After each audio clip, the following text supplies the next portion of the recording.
I'm Bubble, also known as Ali Wurds. I have a bachelor's degree in philosophy, and I've worked with and written about Prometheus Rising over the past 5 years. Last week we read Chapter 8, The Moral Socio-Sexual Circuit. If you missed it, look it up on our YouTube channel. This session will also be recorded and uploaded. This time we are going to be reading Chapter 9, but before we do that, we're going to look at the exercises from the past couple chapters. All right, the Chapter 7 exercises, those are on page 119 if you have the PDF. The first one was to compare Greece in the 4th century BC, Rome in the 1st century AD, Southern Europe at the beginning of the Renaissance, England 1600 to 1900, New York 1900 to 1950, and California today. And this was in reference to the westward progression of innovation or progress, or however you want to think about it. Did anyone have a chance to think about that? Any ideas or comments? I don't think I was here for that one. Okay. Well, there was this basic idea that for whatever reason, it seems like prosperity and innovation seems to travel west. So, and I guess this is a little bit, to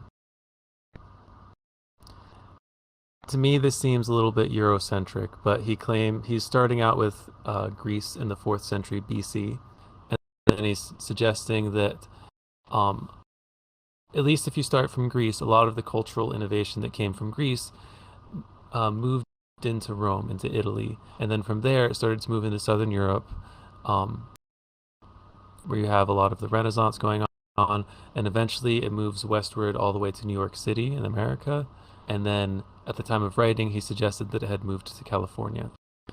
And theoretically, if this holds true, it would circle back around and make its way to Japan, China, and Russia, and then back into Europe again. China is an interesting case. I'm not an expert, but the Chinese, in some of the things I read, and of course China is a very large area, and there are places that are Chinese that aren't a part of China, in quotes, and I'm not an expert on the politics of that, but some of the writers that I looked at felt like China was very insular, in part because of its language, and it prevented it from absorbing other cultures and having as much cultural impact in the same way, and that they stereotyped themselves as being backwards. And again, this is just the writers I read. I'm not an expert on anything Chinese. So I think that you'll find that there were a lot of sort of parallel cultural and scientific advances, especially in terms of like chemistry and mathematics and, in my opinion, spirituality. But it did not necessarily have as much of a broad impact as it could have because of some attitudes in Chinese culture. And I think talking about China having a civilizing impact on other cultures, which I guess they did, and they still try to, in a way that's usually perceived negatively, especially on like Tibet or Mongolian tribes, that I wouldn't frame that in a positive light, that sort of colonial imperialism. There are definitely some specific fields in which, in various decades or centuries, they were more advanced than other cultures. I think that you'll find that for most cultures that have a very large population and access to resources, a lot of island cultures aren't able to enact their cultural ideals as completely because of their lack of material supplies. But China being centrally located, the Han Kingdom, like they literally called themselves like Middle Kingdom in their own language. They were like the center of everything, spatially, and had access to a lot of population and resources, and so they were able to do a lot. Let's see. So the second one is talking about exponential growth, about how like you put a penny on the first square of a chessboard, then 2 cents on the second, 4 on the fourth, that you're doubling it each time. How much would you have on the 64th square? The first square has 1 penny, so that is 2 to the 0th power equals 1. And by the time you get to the 64th square, you do 64 minus 1 gets you 63. 2 to the 63rd power is a very big number. I could grab a calculator if necessary, but the idea is that it's not just going up 2 every time, it's doubling every time. It's going up faster than even like a quadratic equation. It diverges. if you want to use like a calculus term, and that is associated with the singularity. And the idea is that the technologies that are passed on by the third circuit from generation to generation, they have a multiplicative effect upon themselves. So if you have two technologies, you can combine them to at least make three. Now you have three different pieces and you can combine them to each other. It's combinatoric, I guess, if you want to view it that way.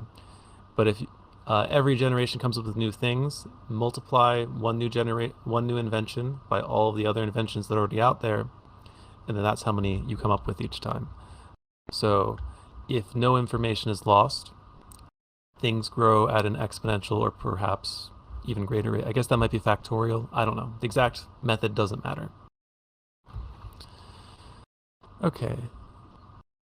The third one was read the denunciations of Galileo by the Orthodox of his time. I'm not already familiar with Galileo and all of that, but there were a lot of things that he was saying about astronomy that the church did not like, and they were basically like, you can't say that, Galileo. Maybe write it down and keep it to yourself, but if you put that out there, I don't know if he was excommunicated or the details of it. I haven't really studied Yeah, that. I believe he was tortured Oh, with thumb screws, no less, and offered to repent. He refused and was killed for it. yeah, I think that sort of thing is a large part of why the occult has been occult. Yeah, and even now there are a lot of jobs or positions where if you talk about this sort of thing, you're not going to get tortured in, at least in the country I live in, but people might just assume you're crazy and will delegitimize you. All right. The fourth one says, read the denunciations of Beethoven, Picasso, Joyce by those who knew in advance what music, painting, and novel should be. So Beethoven broke from a lot of the conventions of Haydn in terms of how music was composed. And Beethoven's classical, or I guess specifically he's romantic. The romantic era starts with Beethoven's birth and ends with his death. But he broke with a lot of conventions in order to emphasize expression in terms of like the structure of symphonies, and I more know about his symphonies than like his string quartets and other things. But same thing with the way he structured his piano sonatas. Things had a very strict like ABA structure where you like introduce this theme now, and then this number of measures later you introduce it in the second theme that's supposed to be like a fifth above the other, but in a minor key. And there was always a strict pattern you had to follow, which if you followed it, would make very conventionally beautiful music. And there was like an artistry in making the melodies and themes work so that they sound nice inside of that pattern. But he was one of the first people that started cracking open that pattern to increase the expressive potential. Picasso is a little different. But James Joyce, I would put in the same category as Beethoven, if you're familiar with Finnegan's Wake, which we've seen quotes of before, or Ulysses. James Joyce was also one of those people that looked at the structure of his field, which in this case would be novel writing, and he experimented with it formally. His book Finnegan's Wake is sometimes considered the peak of modernism in the literary tradition, but in many ways it also bleeds into postmodernity with its denial of a single interpretation. So it's a very historically unique book. Even if it's not the best novel, it is perhaps the most interesting book. Many people will say that Ulysses, the book he wrote immediately before Finnegan's Wake, is perhaps the greatest novel of English literature. Picasso, I don't know how people... Oh, okay, I do, a little bit. People denounced Picasso. He had an early painting of a bunch of like bathing women that was... Today it would just seem like stylized, but it was considered grotesque at the time. He painted people that were ugly. He painted... subjectively ugly, I guess, but he didn't try to make it pretty. He based some of his earlier stuff before Cubism started on just different kinds of African and primitive art from around the world. And he tried to go back to that. His Cubism was him reading, there was a book in French that he read about four-dimensional math where the fourth dimension was time. So his certain phases of his cubism were about depicting 4 dimensions in his paintings. Like you'll see someone turning their head and you'll see all the sides of it. Like if you imagine like tracers, if you know what those are, or like layering the images, the frames of an animation, so you see like the whole motion. That was a major influence on Cubism and Futurism. So a lot of people just said it was ugly and it was trash, but really what he was doing is he was not necessarily just breaking rules. He was a very skilled, realistic painter as a child, like around the age of 13, but he was inventing new rules, and you'll see that with all of those people. All right. Fifth one, I haven't read the Scientific American or whatever similar to that in a long time. But what do you guys think? To me, it would seem obvious that, those most important scientific ideas from 1997 would be published in Scientific American in 2017 due to the fact that, like Robert Anton Wilson says, there needs to be some kind of a evolution through the generations where old ideas make space for new ideas. People break out of their reality tunnels and are able to incorporate this new information properly. Something along those lines. 6-1 said, research how many years passed between the publication of Einstein's paper on special relativity and the acceptance of the idea by the majority of physicists. Yeah, that's something we could look up, but I know Einstein was still around during quantum mechanics, and during the first arising of quantum mechanics, I should say, and he was very much against it. I know there's a quote by him that says, God does not play dice. I might be paraphrasing that, but even someone like Einstein was very resistant to the idea that quantum mechanics might be accurate for modeling some kinds of phenomena. So that's just interesting to see. Well, like Einstein was involved in like the creation of the nuclear bomb, so there wasn't like a whole lot of like pushback against that. Like it was pretty obvious what it did because it had immediate application. A lot of what he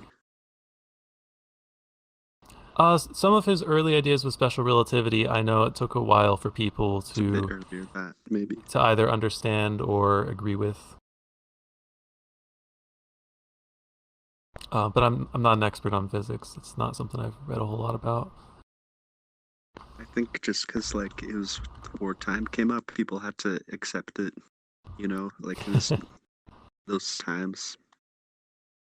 Yeah. Interesting.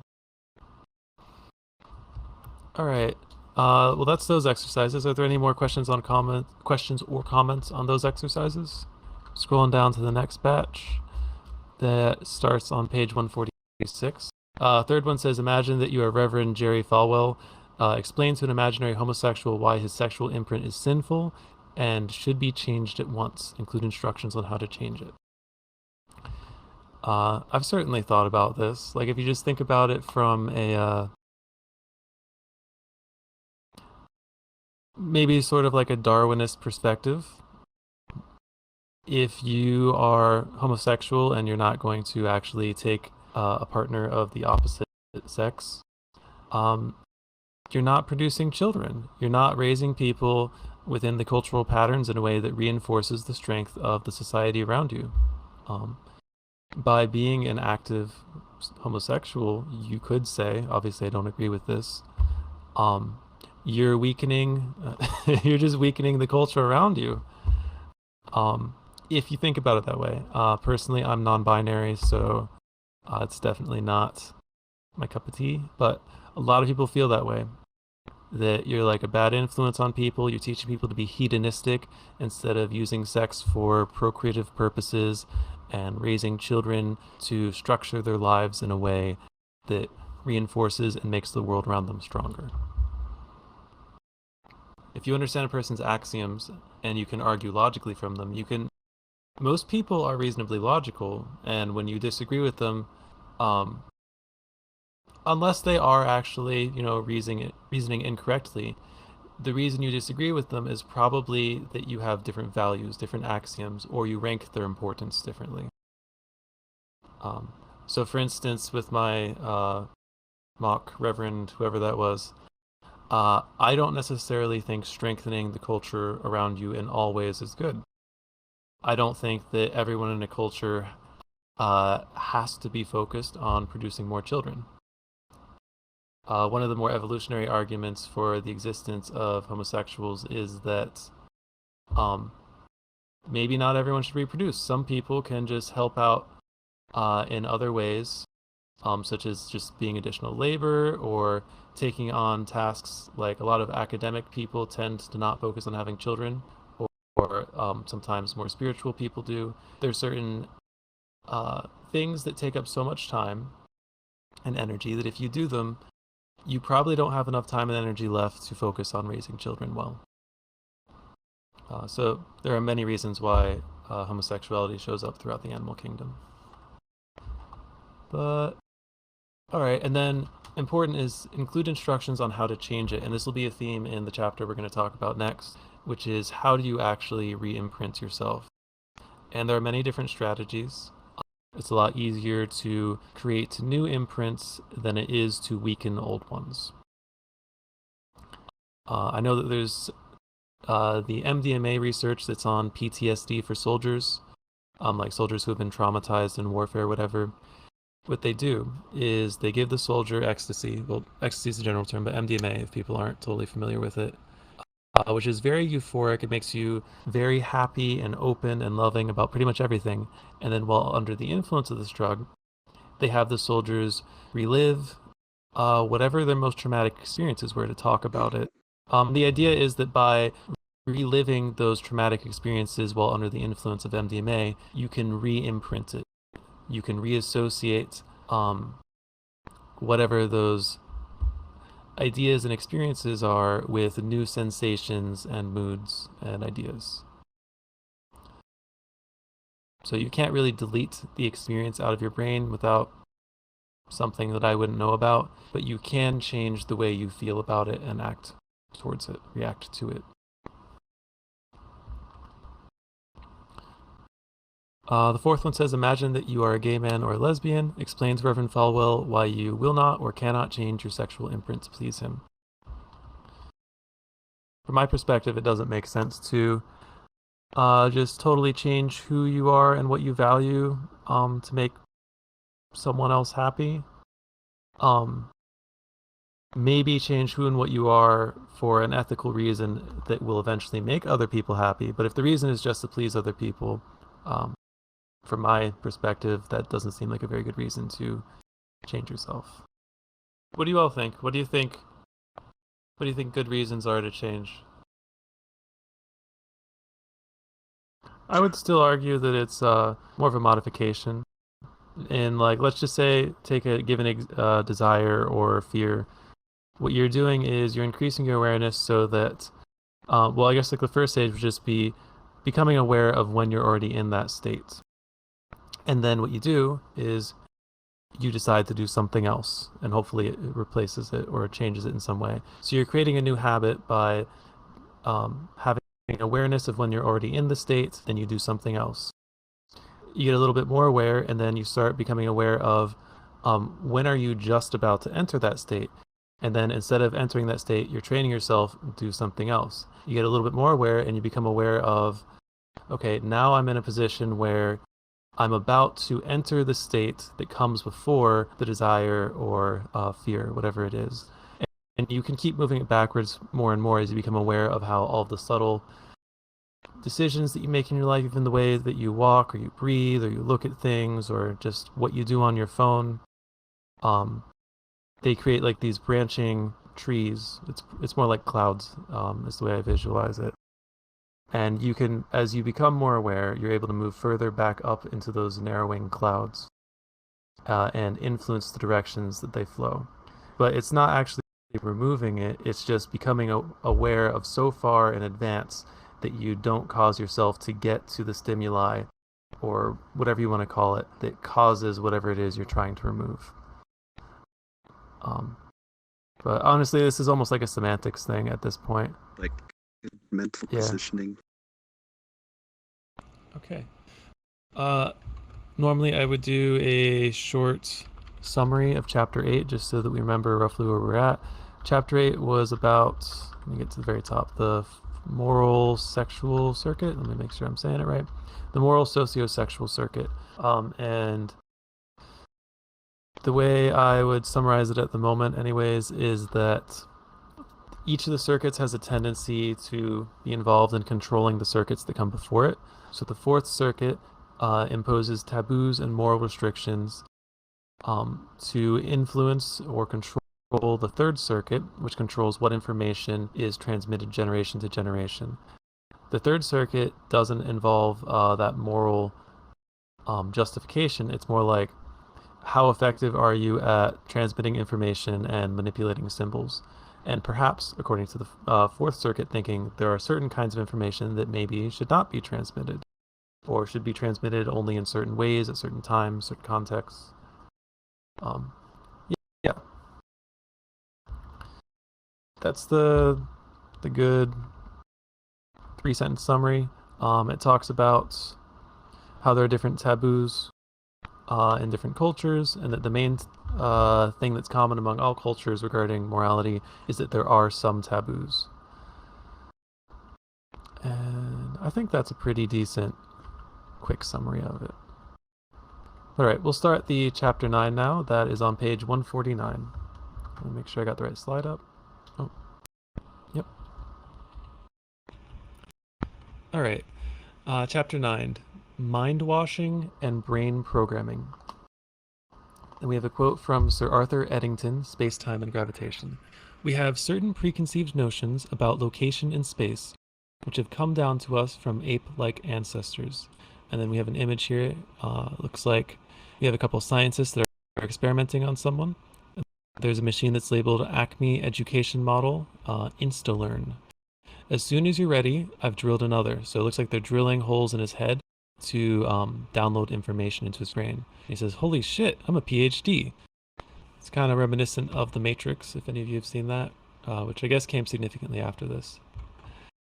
But the idea is that perhaps there are techniques to change the mental programs that someone has in their head. Alright, page 151. The greatest utopian possibility before us is also the greatest dystopian terror.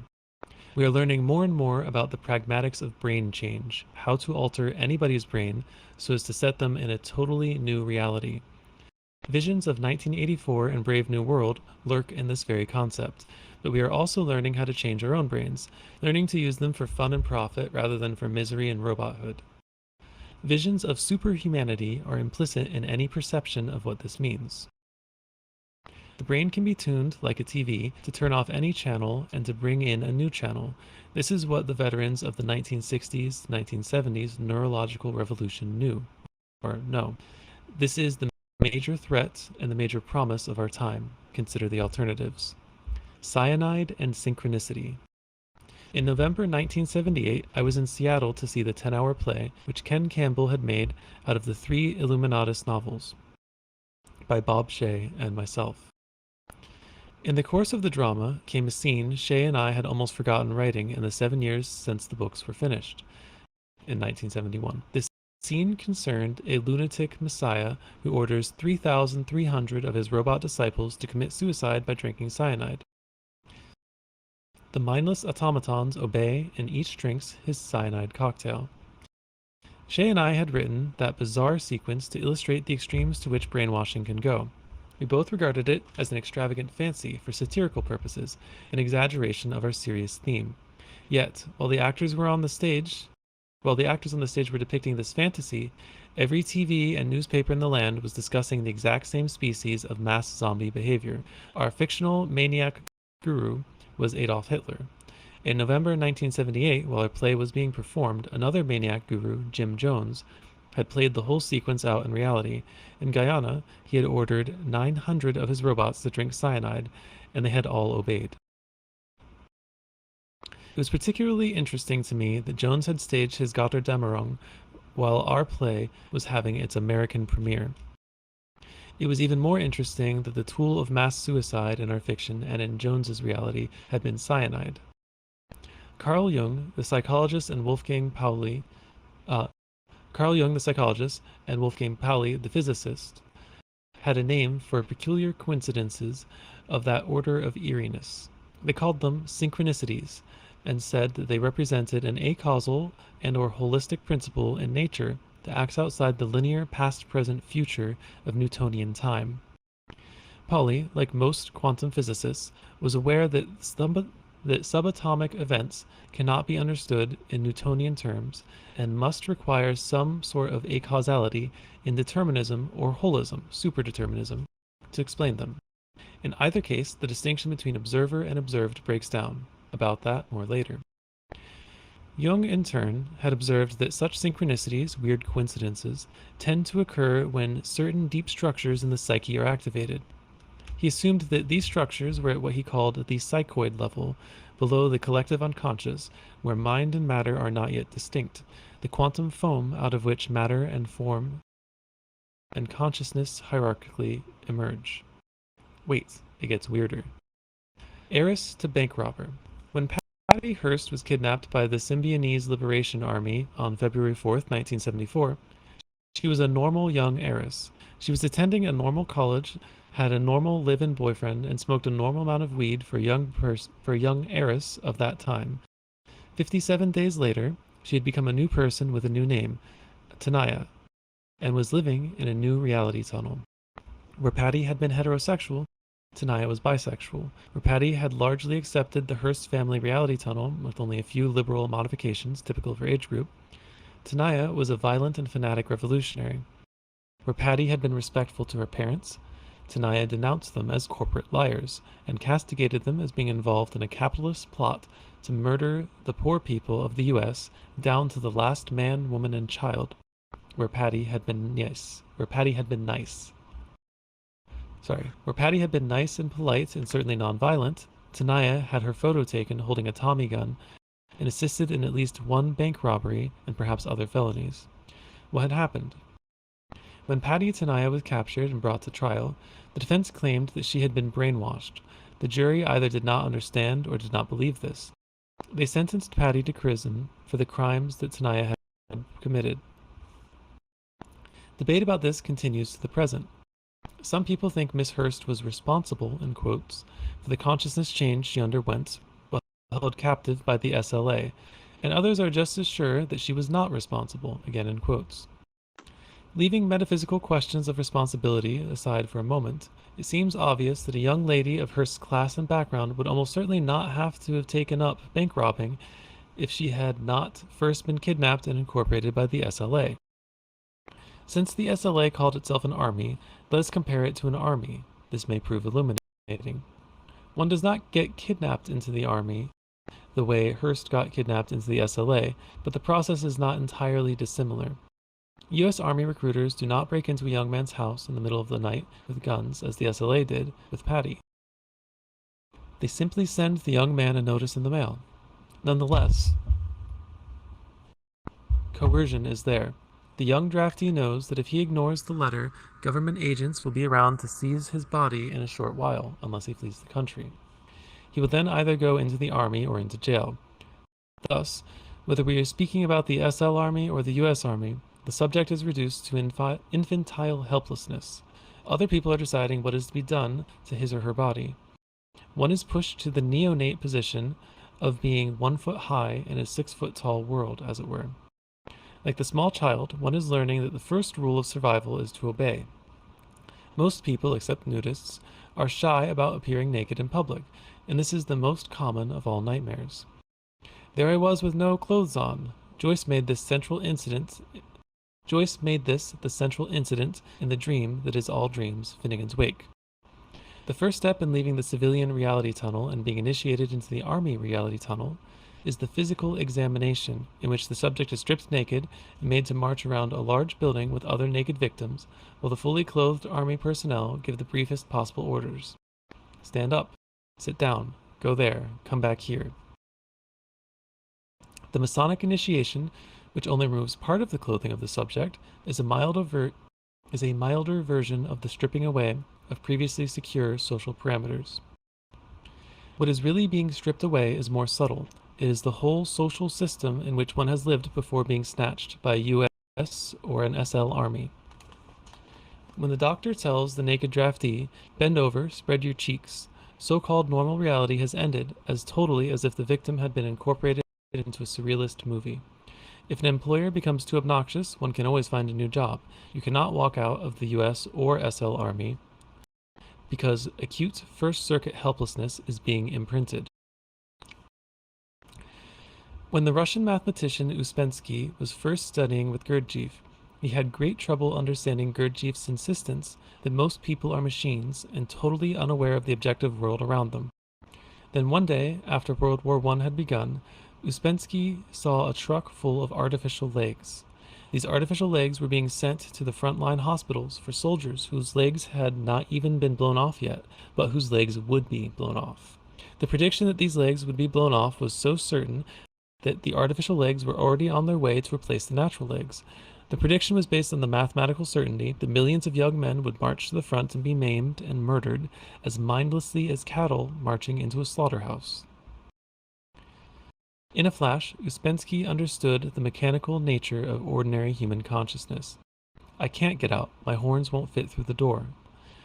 Initiation into the Manson family is not dissimilar. Lynette Fromm was much like Patty Hearst, a normal American young woman with less money than Hearst, but no special proclivity for criminal behavior. After passing through General Manson's basic training, Lynette had become Squeaky Fromm and was convicted for pointing a gun at the U.S. president with seeming intent to assassinate him. In the next chapter, we will explain further how being captured, drafted, by an army is the model of all brainwashing experience. Human society as a whole is a vast brainwashing machine whose semantic rules and sex roles create a social robot. The concept of washing is, of course, unscientific and crude. The brain is not a dirty garment, but an electrocolloidal information processor, a living network of over 110 billion nerve cells capable of 10 to the 2,733,000 connections, a number higher than the total of all the atoms in the universe. In this elegant, micro-miniaturized biocomputer, more than 100 million processes are programmed every minute. From the viewpoint of neurosociology, how I perceive myself and my world depends on how each circuit has been wired in my brain. Society has always known how to wire children. The process is called acculturization.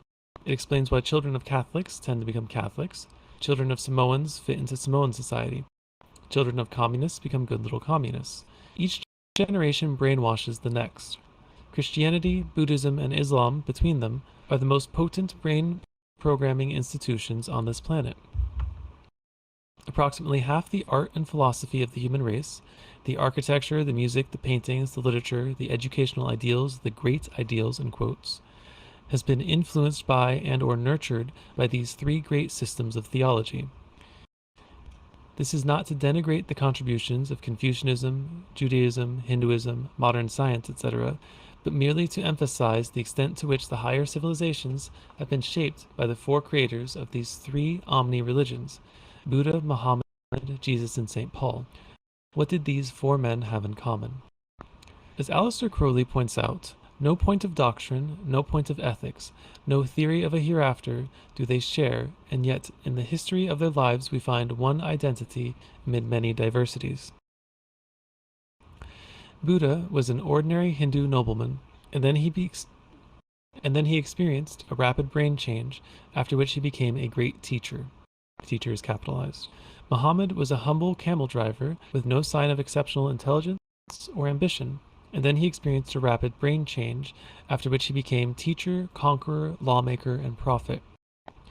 We hear nothing of Jesus, save a few fables, until the age of 30, when he experiences a rapid brain change and puts forth a doctrine that is to overturn the Roman Empire and influence Western civilization until the present. St. Paul, who took the teachings of Jesus and turned it into a militant movement, suffered an extreme form of brain change, of which he tells us that he was temporarily struck blind and lifted up into the heavens, where he beheld things of which it is not lawful to speak. On all else but the experience of illumination they disagree. Buddha insisted that his enlightenment was perfectly natural. Are you a god? He was once asked. No. Are you a saint? No. Then what are you? I am awake.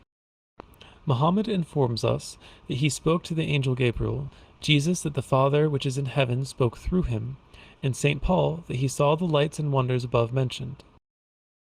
Making every possible reservation about fable and myth, we get this one coincidence. A nobody experiences rapid brain change, consciousness dilation, and abruptly becomes very much a historical somebody. Much of the human race is still living on the legacy of these 4 bioelectrical illuminations, for good and for ill. Most people, the present author included, would consider what happened to Patty Hearst bad and what happened to Buddha good. It needs to be emphasized that both the bad and the good brain change experiences are functionally the same. The process is modeled on a small scale by any design, such as the following. And then we have another image here. If you have seen this only one way, look at it again. There are 2 opposite ways of seeing it. What do you all see here? You see a table. You see a table? Chalice. There's a chalice. Two-faced thing. Table, chalice. So definitely at least 3. Yeah, there are many ways to perceive the same thing. This seems like an okay place to pause for a second. Are there any questions or comments? All right, we'll keep going for now then. Or perhaps let's get slightly further and then do a summary. Okay. When your whole world, not just a design on a book page, is transformed this way, you are experiencing the kind of brain change that can turn a rich heiress into a bank robber, an obscure carpenter into a messiah, an ordinary bank teller into a mental patient. Similar forms of brain change underlie all revolutionary breakthroughs in the arts and in science as well. Neurosociology is a history of massive brain changes as we quantum jumped from tribal reality to feudal reality, from feudal reality to industrial reality, and now we are jumping to future reality. Consider the revolution against death, if you think you haven't been brainwashed. Not all people have accepted mortality. Mystics, of course, have always insisted that there is a species of spiritual immortality, but aside from that, Taoists in China and alchemists in Europe have spent hundreds of years seeking the elixir of life that would allow for physical immortality. Paracelsus, for instance, left behind some of his sperm with directions to a student on how to revive or recreate him out of it. He seems to have had a crude or inaccurate idea of cloning. In the 1780s, both Benjamin Franklin and Condorcet in America and France wrote that medical science would eventually conquer death along with every other disease. Okay, so let's get into a new topic. And life extension is something that he wrote a fair amount about, but we're on page 157. Let's circle back, and I guess we didn't get through that many pages, but it's pretty dense. So he starts out by saying that we're increasingly learn how to change our own brains, how to change our own consciousness, and that the brain can be tuned like a TV to turn off any channel and to bring in a new channel, and that was part of the revolution of the 60s and 70s. And then he talks a little bit about how various people such as Adolf Hitler and Jim Jones have led to mass deaths or mass suicides in various ways. He touches on Carl Jung's idea, and I guess Wolfgang Pauli, on synchronicities, which are meaningful coincidences is one way to put it. And then we described a couple people who were, we could say, brainwashed. So there was Patty Hearst, who was kidnapped into the Symbionese Liberation Army in 1974. They changed her name. You'll find that that's a common theme. Her sexuality, also another common theme, in order to change much more of the rest of her. And then it compares that to the U.S. Army, and breaking down people's reality tunnels through nudity is a common theme in techniques for that. Really just altering someone's taboos so that you can change other things about them, especially if you've also forced them into a state of first circuit vulnerability. Mentioned the Manson family a little bit with similar brainwashing methods. And that's a lot of it. That's a lot of what we looked at so far. And then we were just talking about Jesus, Muhammad, Buddha, and who was the other one? St. Paul, and how they had a rapid brain change experience, and that this led them to enact major cultural change. All right, and now he's moving into mortality, which is an interesting point in terms of how culture has brainwashed people to accept their own deaths, and that perhaps we need not die, especially if there's some sort of spiritual technique for immortality in some manner, or if technology advances enough that maybe we can live significantly longer. All right. The modern immortalist movement began with physicist R.C.W. Edinger, who published The Prospect of Immortality in 1964. Edinger, who had entered a reality tunnel different from the imprinted consensus reality of our tribe, said bluntly that we could be the generation that abolished death, and we should start working for that goal.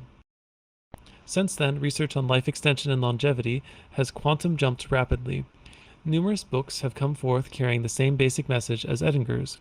Among them have been The Biological Time Bomb by Taylor in 1968, The Immortalist, Harrington, 1969, The Immortality Factor, Segerberg in 1973, Here Comes Immortality, To Seal, 1974, Prolongevity, Rosenfeld, 1976, No More Dying, Kurtzman, 1978, and The Life Extension Revolution, Kent, 1980. Dozens of societies have been founded for anti-aging research, to lobby for more research, or just to publicize the possibility before us, the enormous evolutionary jump from mortality to immortality. Among these groups are Committee for the Elimination of Death in San Marcos, California, Bay Area Cryonics Society, San Francisco, Prometheus Society, Baltimore, Long Life in Chicago, the Alcor Foundation in San Diego, and the Foundation for Research Against Disease and Death in New York. Now consider the cover of a recent book on this topic, Conquest of Death by Alvin Silverstein. The front jacket says in bold type but timid words, a controversial look at the revolution in medicine and why we may be the last generation to die. Note the pessimistic implications. Immortality is coming, but not for you, not for me. We are still condemned to die. Our horns won't fit through the door. This fatalistic version of Dr. Silverstein's message must have seemed necessary to the publishers, because they felt that saying, we don't have to die, would be too shocking to the ordinary reader. What? You and I live forever? Nonsense. Our reality tunnels have all been printed to end with the dying of the light. Inside the jacket, a more accurate version of what Dr. Silverstein is saying appears. We need not be the last generation to die. We can conquer death in our time. Evidently, putting this on the front of the book would have been too much of a neurological revolution for the average reader, at least in the publisher's estimation. One has to read page 189 of the book to find Dr. Silverstein's own estimation of the probable chronology of immortality, which is 1983, we begin to halt the aging process. 1989, lifespan prolonged indefinitely. 1999, conquest of disease and death. Well, he was over-optimistic, but we've definitely reached the first step. 1997. Who told you that you had to die? Were they any more infallible than the people who programmed Patty Hearst? But the immortalists are only a minority, so were the Einsteinians in 1910. But Reverend Jones told me to drink the cyanide and he knows what's right, but my horns won't fit through the door. All right. That brings us to the end of this chapter. And yeah, let's pause there before we get to the exercises. Any comments or questions or anything to talk about? I like how it kept referencing that part from the last chapter where it says, my horns won't fit through the door. So is that sort of like emphasizing the idea of like self-identity? we basically limit ourselves by our identity.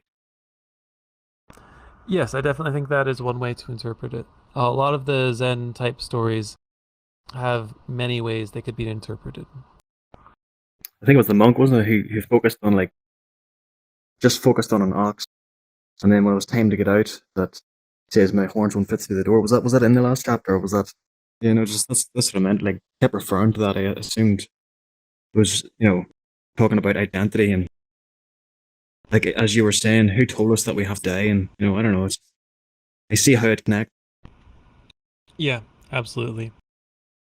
I think the original intent in my interpretation of it was more about like a Buddhist idea of ego and like getting out, crossing to the other side. There are a lot of like metaphors for enlightenment, but the way Robert Anton Wilson is using it, I think, is more like identifying with mental conceptions like being an ox or being a person, restricting you in various ways.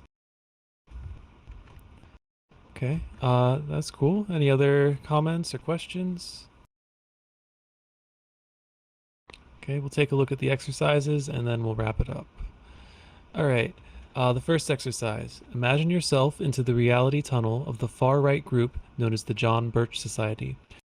Believe for a while that the U.S. government is 85% under covert United Nations control and an open UN dictatorship will be declared soon. Turn on the TV in that frame of mind and look for all of the evidence that each newscaster is either a conscious or an unconscious dupe of the UN conspiracy. Number 2 says, imagine yourself into the headspace of a dogmatic rationalist. Analyze the Jim Jones cyanide Illuminatus synchronicity as mere coincidence. 3. Imagine yourself into the headspace of an occultist. Analyze the Jim Jones cyanide Illuminatus synchronicity as an omen. What does it mean? Jungians say synchronicities contain messages from the deep structure of the collective mind. What is the message? 4. Enter the immortalist headspace for a few minutes. Imagine you invest only $1,000 at normal bank interest, compounded annually. What will you have in 100 years? In 200 years? Nobody has used this conservative path to investment and gotten rich on it before because nobody has lived long enough. 5. Why are you not a nudist if you aren't? Make up 5 good reasons, and then go find a nudist and explain them to her or him. 6. Become a Nazi for 33 minutes. Believe that all politics is a matter of strength, stealth, and treachery, that all liberalism is hypocrisy or folly. Plan a campaign to take over the world by force and fraud. 7. Go to a fundamentalist revival meeting where faith healings are performed, or watch Jerry Falwell on TV. Remember all the time that Jim Jones started out with that routine. See if you can get into the headspace of the believers and decide whether or not they would drink cyanide if their holy man told them to. All right, that is the end of chapter 9. What are your thoughts on these exercises this time? They're very hard. They're very what? They're very difficult. Oh, yeah. What do you think makes them difficult for you? They require you to put yourself into another perspective. Some pretty extremist ones. Yeah, exactly. If you just think about it as writing fiction, perhaps it's easier because fiction writers do that, at least ones that are decent at characterization. They do that all the time. Like they think of a character that hopefully is not just a copy of themselves and how they see the world.